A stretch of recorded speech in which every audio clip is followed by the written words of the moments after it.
कोकणात शिमग्याचा उत्साह शिगेला पोहोचला असून गावागावांत वाजत गाजत होळीचे स्वागत करण्यात येत आहे. ढोल ताशांच्या गजरात आणि पारंपरिक वाद्यांच्या सुरावटीत आज कोकणभूमीत होळी उभी राहणार आहे. कोकणातील अनेक गावांमध्ये मिरवणुका काढून शिमगोत्सव साजरा केला जात आहे. तेरसे, भद्रे आणि पौर्णिमेच्या दिवशी साजरे होणारे शिमगे ही कोकणातील वैशिष्ट्यपूर्ण परंपरा आजही जपली गेली आहे.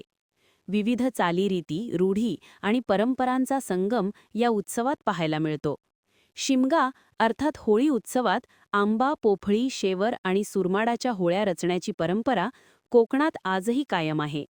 देवदेवतांचा जयघोष करत कोकणवासी मोठ्या उत्साहात शिमगोत्सव साजरा करत आहेत. नमस्कार.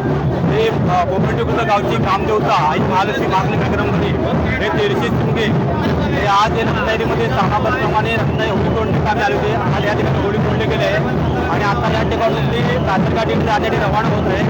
आणि उद्या संध्याकाळी 4 वाजता पालखी होळीसहित महालक्ष्मी मंदिरामध्ये जाईल आणि त्या ठिकाणी होळी उभी करण्यात येईल.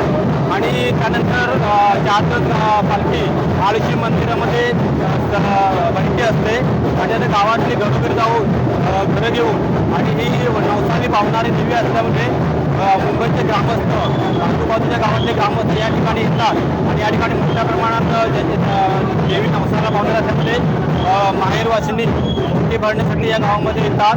आणि त्यानंतर शिमग्याची सांगता केली जाते.